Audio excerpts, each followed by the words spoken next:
Welcome to Stay Tuned, Stories Behind the Art.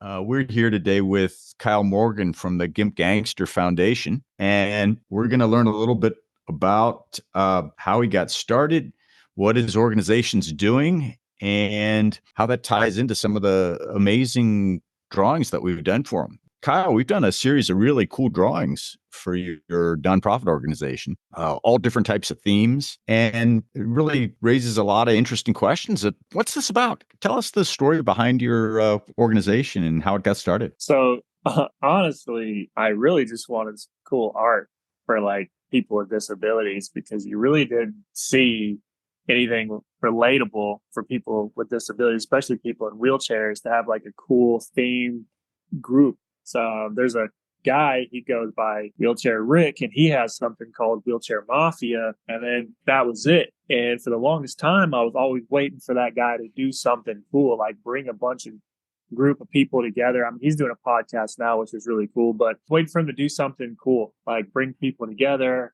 have events, let people like actually come together as a kind of like a mafia. So off of that, I started thinking of, man, what's something that people actually really need, like something that people actually need with disabilities, right? And I started thinking, man, it'd be really cool to create a brand called Gimp Gangsters.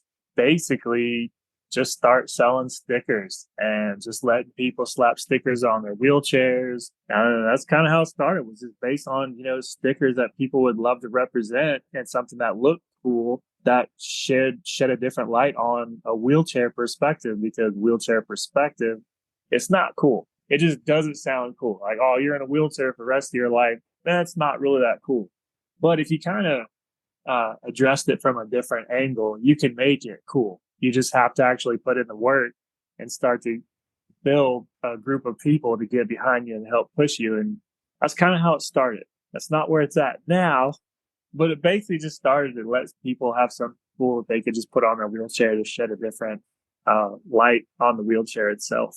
So that's kind of how it got started. And so where is it now? Whenever I first came out, I had you guys draw up the first couple series of characters, and I started just getting them out there, and I started to hear people's stories about just how cool they were, and how it like represented them, like their inner self, not what they're actually showing. And I started thinking, like, man, it'd be really cool to be able to grow this into something to actually benefit people. And so that's when I started thinking of the Gimp Gangsters Foundation. And then once I started submitting the paperwork, I started thinking of, okay, pre-injury Kyle, what did I like to do? I loved mixed martial arts. I loved riding motocross. I loved trail riding, four-wheelers, jet skis, you name it, base jumping. Like, I did it all. I was a adrenaline junkie, and post-injury, I haven't been able to do any of that stuff. So I started thinking about, okay, I know I'm not the only one dealing with this. I'm kind of surprised it took me as long as it did to actually break my neck, to end up in a wheelchair. But that was me pre-injury, just full of life, just always outdoors doing something. And a post-injury, I wasn't able to do any of that. So when I started thinking of what the Gimp Gangster Foundation would represent, it would represent the people that lost something that they felt like they couldn't get back, that they couldn't do. I started thinking, okay, well, let's just start with myself, because let's just start here. Let's just see what I love to do. And it became drifting. Now I've always loved drifting. I always loved motorsports. I always loved, doing burnouts and just having a good time. So that's kind of where it's at now. It grew into that. I got a Crown Vic. I got hand controls tossed in it. I built the rear end of that thing, put a tall gear in it with a posi diff. I had to let people take it out to the track and do donuts. And it is really fun. For being in a wheelchair and not being able to do anything like that, it's really fun to have that opportunity. And then we grew it from there. This year of 2024, we're focused on, since I have the full 501c paperwork submitted, everything's good with the state. Well, this is full-blown fundraiser year. So we're working on just getting a ton of funding together, because next year we want to have a couple side-by-sides where we can host some day camps. So we'll be doing drifting side-by-side. We also do scuba diving. We're working on a water skiing program now that we're going to be doing this year as well. So it's just growing into a lot of other things. And the funding has been very, very easy, actually, as far as getting people to sponsor it, because when they hear the word Gimp Gangsters Foundation, I mean, one, they laugh. They think it's awesome. I've only had a couple like negative feedbacks on the Gangster, but it's at the same time, it's like, come on, man, it's you're not seeing what the definition of my definition of what it is and what it represents. You're going off of something that happened back in the 40s and 50s, you know? So that's kind of where we're at now. We're just doing all kinds of stuff. It's growing really fast. I love it. It's keeping me busy. I can tell you that. That's amazing. Well, that's a great background and a fantastic story. What has been one of your biggest challenges in building the brand and building the organization? It always comes down to help. People love the idea and they jump on it to be a part of it. But it seems like a lot of people that jump on it, they just want to ride a coattail, you know, like they just want to jump on and be like, oh, let's see where this goes.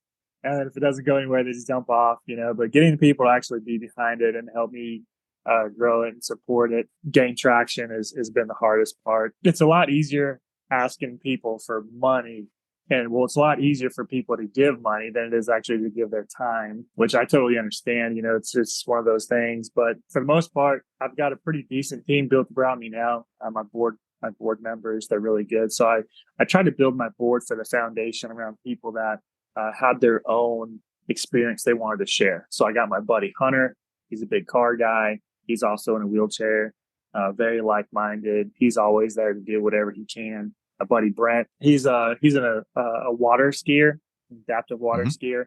So I really wanted to bring something like that into the program. He's very, very athletic. He's all the time doing like fundraisers and stuff. And what's funny is we've always talked about doing like a nonprofit for like last 10 years. We've always talked about it, but we just never did it. I always think back like, man, if we would have started back then, where would we actually be now? But if we would have started back then, I think it wouldn't have given me time to actually start to build focus. It would have just been doing the same thing every other nonprofit's doing with adaptive sports, the hand cycling clinics, you got wheelchair rugby, you got wheelchair basketball, which I play wheelchair rugby and I love it. Keeps me stress free. So I get to get out there and put my chair on somebody and hit them as hard as I can. And it's just fun. Yeah. So I built my board around that. And I've got a guy on my team who's also, he's really good with like marketing and stuff like that. So, he works a full-time job. Well, he works 2 jobs, but for the most part, anytime I have a question, I just reach out to him. He's like, yep, I'll proof it. He proofreads it, checks it out, lets me know if it's good or not. Yeah, so I've got a really good team now. It's just getting there wasn't easy.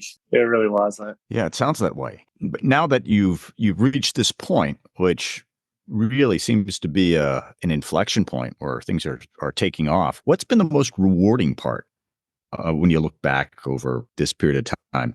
The most rewarding part of building your organization and your brand? So whenever I got the Crown Vic, I mean, I didn't know if it was even going to be like fun. It was fun for me. The first time I went drifting with these guys post injury, man, it was a feeling I haven't felt in a very long time. Getting in the passenger seat of a drift car and actually just throwing it down. And it was at night too. So I had no idea where we were going. The guy, my driver, Derek, he did the layout really good. So man, he just sent it. And, man, I knew at that moment, I was like, man, I gotta bring other people out here. So when I got the Crown Vic, I didn't know how other people were going to respond to it. So I brought out a few buddies of mine, some people on the rugby team, a couple other guys. And I was like, let's just go out here and let's just go do donuts and burnouts in this Crown Vic, go for some rides with these drifters, you know? And just seeing the smiles and like just hearing their personal experience of going for a ride in a drift car, every single one of them was like, oh my God, that was like the most wildest thing I've ever done. And, I've jumped out of airplanes. And I'm like, holy crap, like, okay, this can go somewhere. So that's kind of when we started with the whole Crown Vic stuff. And then, just basically comes down at the end of the day, just seeing smiles on people's faces. I've got such a big year this year. I've got 4 car shows, 2 autocross events, an adaptive fishing tournament. I'm working on a something about me also is I don't like to be selfish. I like to help other people as well. And that's about what collaborating is about is if you collaborate with other people, you grow and they grow. It's not just one-sided. Whenever I started working on this last casino night fundraiser, I didn't want it to just fundraise the Gimp Gangsters Foundation. So right now I'm including 9 other nonprofits in the area.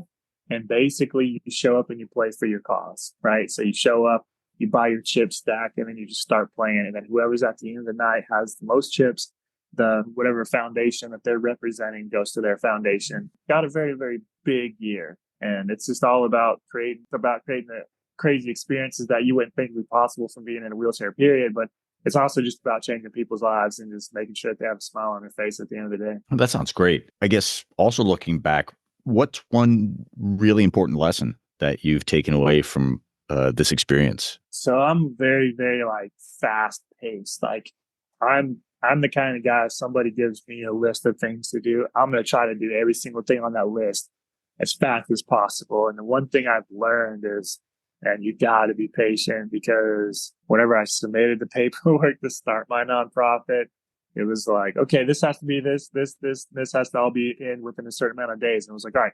So I busted through, got everything done. I got it sent in all on the same day, everything, X, Y, Z, all on the same day. And I'm like, all right, so I should be able to hear back within a couple of days. Kind of my mindset, but it was like 6 weeks. Like, man, I don't have 6 weeks. Like, you got to get this going now, like, man, cause I know for myself, like, I'm on very limited time. I'm 36 years old. I'm a quadriplegic. I really only have use of about 10 to 15% of my body. So just going off of that, I know my time is very limited on trying to go at the pace I'm going at. Like, I'm not going to be able to go at this pace at 45. I can tell you that. So now that I'm, 9 years, thinking like 9 years at 45, I'm going to start to probably cut back a little bit just because the wear and tear on my shoulders and all that stuff. I just started to think like, I just got to be patient and just let it ride. And then that's one of the biggest things I've had to learn. It was just be patient. I think that's the life lesson for everybody. Think about it. No, I think that's an important life lesson. And also, the other takeaway, certainly from just our brief chat here, is how much bigger some of the possibilities are than sometimes a person might imagine. I mean, I think about if a young person in a wheelchair were to come to one of your events, he or she might see, wow, there's a lot more that I can do, and a lot more possibilities available to me. Yeah, absolutely. I've had people show up to events. Now I'm starting to kind of open the door for people just to show up. I've had people show up to the events and then they saw a drift car and they were like, nope, I'm good. But I've also had people that were like, oh my God, this looks crazy. And they were like, no, I don't want to do it. I don't want to do it. And I'm like, well, they're already here. You might as well get in. And of course, the guys at the track, they've been really, really awesome too, man. Like, all the guys there, they've been very, very welcoming. It's not like, whenever they see me hanging around my little booth or my tent, with 3 or 4 people, they'll just pull up and be like, hey, y'all want to go for a ride? And I mean, it's so cool. And they'll even get like a group of buddies to help them like transfer in and out of their cars, because their cars aren't just a traditional car. They have door bars and nice 4-point harnesses and nice seats. So it's not just jumping in a car, it takes a lot of help. Kyle, thanks a lot. I really appreciate you sharing this experience with us and with our listeners. And I really hope that folks will hear about you and follow the Gimp Gangster Foundation and help support you as you push forward with this really, really exciting mission. It sounds fantastic. And, we're very keen to help you get the word out and hopefully help get some additional support for your cause. Yeah, man, thanks. I really appreciate it. And I just want to leave it at this, like how it kind of got started, really, of me actually jumping in with both feet to actually do something, was I went to Colorado, and my buddy out there, he's got side-by-sides. He has a return to dirt program, and it's got some hand controls and side-by-sides. And this is kind of why I want to do it out here, is because it's so expensive to go out there. But whenever I was talking to him, I was kind of like, man, how'd you get started? He told me his whole story of how he got started. He is actually one of my characters. He's actually one of the characters that you guys made. I made him his own character. He loved it. He was like, dude, no way. It looks just like me. So I was out with him. We were up in the mountains looking at beautiful sceneries. I was telling him, I said, man, how'd you get to this point? Like, I'm just curious. And he was like, man, I'm going to tell you right now, it wasn't easy. He actually reached out to one of his buddies to see if they would help sponsor him. His buddy was an investment banker, had a ton of money, and his buddy told him no. He said, listen, I'm going to tell you right now, because if you start this and you have my help, people are only going to think it was successful because I helped you. And he said, look, you just have to do it because nobody else will. And then that is what I've been living on ever since was that I just have to do it because if I don't, nobody else will. Yeah, that's probably like the biggest thing I could really tell anybody is just like, if you have an idea, don't let somebody else do it. Don't let somebody else take your dream and just rock with it. Like you have to do it because if you don't, nobody else will, especially being in a disabled community is there's a lot of down people. I don't know. It's just about creating experiences, enjoying moments, and letting people know that this is the only thing we've got to live for. Once in a lifetime opportunity. Don't hold back. Get out there and live it. Well, that's really fantastic. I appreciate that insight. Very, very helpful. Yeah, no problem, man. Well, Kyle, thanks very much for sharing your story behind your Gimp Gangster Foundation. And I'm really glad to hear that our drawings have played a small part in helping you bring it to life. We hope that all our listeners will join us again for our next episode of Stay Tuned, the stories behind the art.